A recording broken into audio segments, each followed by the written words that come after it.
Social मीडियाचा कुठलाही trend follow करताना तो आंधळेपणाने फॉलो करू नका आणि कुठल्याही बँक डिटेल्स कुठल्याही सायबर गुन्ह्यात तुम्ही अडकू नये अशी काळजी घ्या। वळूया पुढच्या बातमीकडे।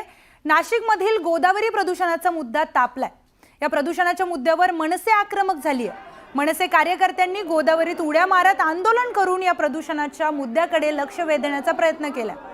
गोदावरी स्वच्छ झाली पाहिजे, ती कधी प्रदूषणाच्या विळख्यातून मुक्त होणार असा सवाल या मनसे कार्यकर्त्यांनी विचारलाय।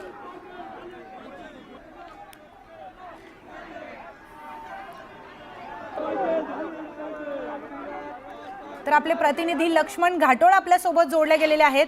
लक्ष्मण, मनसे कार्यकर्त्यांनी गोदावरी स्वच्छता मोहीम हाती घेतली आणि त्या संदर्भात आंदोलन देखील करताना दिसून येत आहेत, काय अधिकची माहिती?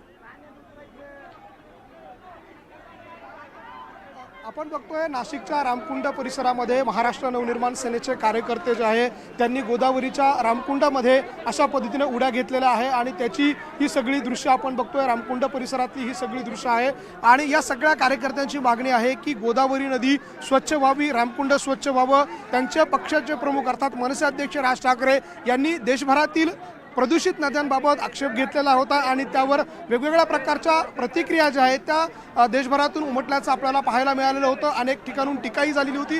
मात्र राज ठाकरे यांची भावना किती महत्त्वाची आहे हे सांगण्यासाठी आज हे आंदोलन जे आहे ते नाशिकच्या रामकुंड परिसरामध्ये केले जात आहे आणि त्याची ही सगळी दृश्य बघतोय आपण। काही महिला पदाधिकारी आहे त्यांच्याशी आपण बोलणार आहोत। काय मागणी तुमची आहे आणि का हे आंदोलन केलं जात आहे? तीर्थ आपलं नाशिक हे तीर्थक्षेत्र आहे, कुंभमेळ्याचं क्षेत्र आहे आणि इथे सगळे भाविक अख्ख्या महाराष्ट्रातून काय जगभरातून येतात। तीर्थ म्हणून आपलं पाणी पिण्यासारखं नाही, आंघोळ करण्यासारखं सुद्धा नाही। तर ही गोदावरी नदी, राजसाहेबांनी सांगितल्याप्रमाणे आम्ही ही गोदावरी नदी बघितली असेल किती घाण आहे, ही गोदावरी नदी स्वच्छ करण्याची आम्ही मागणी केलेली आहे महापालिका प्रशासनाला। आतापर्यंत लाखो करोडो रुपयाचा चुराडा झालेला आहे, पण अजूनही आपली गोदावरी नदी स्वच्छ झालेली नाही। कुंभमेळा तोंडावर आलेला आहे, तेव्हा काय करायचं आपल्या प्रशासनाने? आणि सर्वसामान्य माणूस हे प्राणी अचानक करतं, प्रचलन करतं। तुम्ही बघितलं असेल हे सगळं पानवेली इथे आहेत, घाण आहे सगळी, ही स्वच्छ झाली पाहिजे याच्यासाठी आम्ही आवाज उठवला आहे आणि हा आवाज आमचा बंद होऊ शकणार नाही, हा आवाज असाच राहणार आहे आणि ही गोदावरी नदी स्वच्छ केल्याशिवाय आम्ही राहणार नाही। आपण बघतोय गोदावरी नदी स्वच्छ केल्याशिवाय राहणार नाही। आणखी काही पदाधिकारी काय मागणी तुमची आहे? आणि खऱ्या अर्थानं बऱ्याच वर्षापासून गोदावरी ही स्वच्छ नाहीच आहे। ज्या वेळेला कुंभमेळा येतो त्याच वेळेला फक्त हेच सांगत असतात का आम्ही स्वच्छ करू, स्वच्छ होत नाही। 50% आनंदवलीपासून टोटल ड्रेनेजचं पाणी याच्यामध्ये असतं, ते घाण पाणी असल्यामुळं टोटल गोदावरीची हीच परिस्थिती झाली आहे बऱ्याच वर्षापासून। त्याच्यामुळं प्रशासकांनी आणि शासनाने लवकरात लवकर स्वच्छता करावी ही आमची मागणी आहे मनसेच्या वतीनं।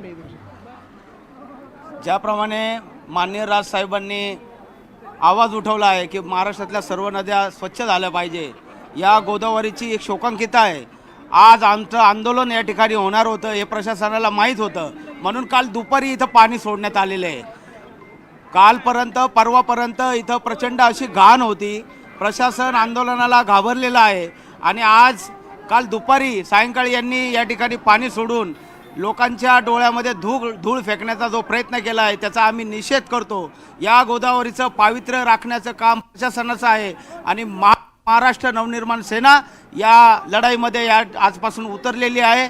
प्रशासनाने वेळी त्याची दखल घेतली नाही तर यापेक्षाही जास्त उग्र स्वरूपाचे आंदोलन या ठिकाणी छेडण्यात येईल।